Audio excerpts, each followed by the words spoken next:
想养一下没有？在我用口口。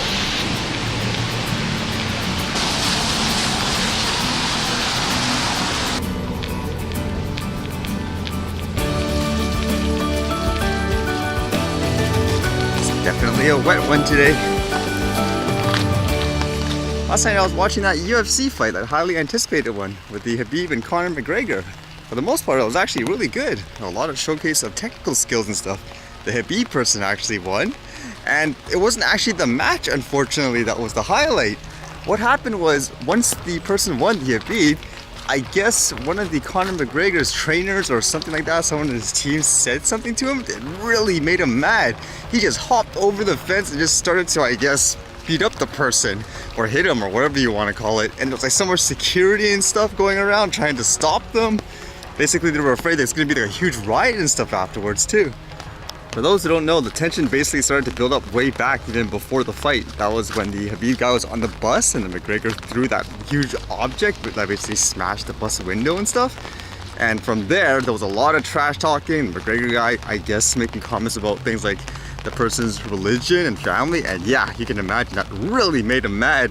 Even at the end of the fight, they basically were afraid to actually put the belt around the guy because they were afraid there would be a huge riot, not just say within the stadium, but I guess people watching in other places like say a bar. So they said, okay, better just bring this guy to the back. It seemed like at the end he got stuff thrown at him as he walked through the tunnel, basically back into the inside locker area. But man, that could have been a lot worse, huh? And to make it even crazier, while that was all going on, like the McGregor guy's in the ring, he's all tired and beaten up. And then somebody they are saying that was related to the Khabib guy, like one of his teammates or something, whoever the guy was, he jumped over the fence and he basically sucker punched the McGregor. Holy cow. Apparently he didn't lay any charges though, so everything was basically let go. But that whole situation makes you wonder, holy, is this real? It seems like something straight out of the WWE or something like that. And there was basically two perspectives of this. For people that are within the organization and basically promotes the sport, a lot would say this is a black eye for it. Basically, it's not something that they do regularly. It's not something that they promote in terms of the violence, like after the fight. But it's kind of interesting because in terms of the McGregor guy's response for getting hit and stuff, all that, he posted in his tweet here, good knock, looking forward to the rematch. You wonder whether or not ultimately this is a good thing for them in terms of a marketing point of view. Really overboard and uncalled for in general. I'm just wondering what makes the guy tick like that. Because even the announcers kept saying, this is completely out of character, like for the person. I guess everybody has their kind of limit, huh? And this was kind of interesting. It's something that I wouldn't think there should be an issue of normally. It says, it's now simpler, but still not easy to fly a drone on the University of Iowa campus. It's a little easier to fly a drone over the University of Iowa now that the institution has restructured the approval process. Anyone wishing to fly an unmanned aerial system over the campus must go through the approval process, which a UI spokesperson said used to take up to several weeks. Under the new streamlined process, getting approval will take no more than 14 days according to the university. When they say flying over the university, I actually wonder if they mean, say, flying over the building, like the actual campus, or like say something like this, like just like an open field here. Because what's the issue with someone flying in a field here?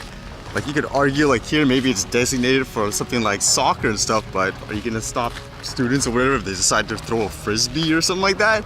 Or if they decide to play catch with a baseball? That is a little weird to me, where they would have like a huge issue with that, where you need this large approval process and all that.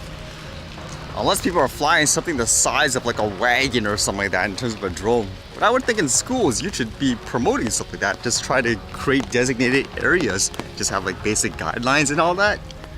I know in classes they usually teach you things like history in terms of things like the war and stuff that went on. It makes you wonder if they should teach you things like history when it comes to things like hysteria. Like for me, it's kind of interesting just to learn how crazy people were about cars, like how slow they were driving, how afraid people were of it. It makes me wonder if you should teach people stuff like that too, just in case you try to fearmonger or terrify people over the latest tech stuff. Oh, nothing's wet here at least.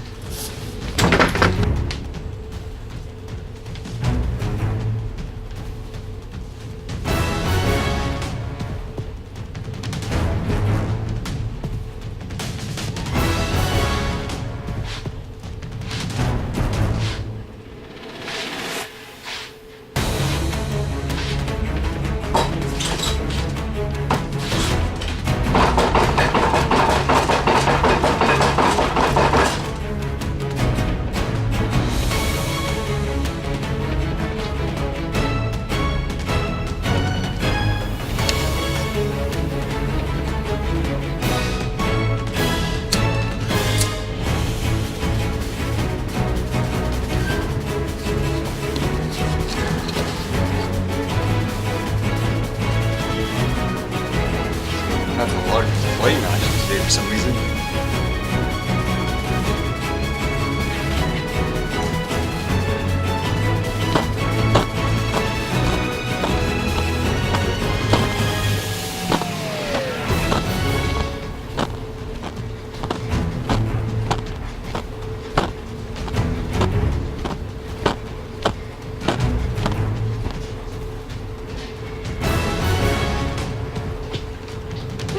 It's getting tough today. Okay, definitely the archive today. It's too much rain for the drone, unfortunately.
Alright, see you guys later.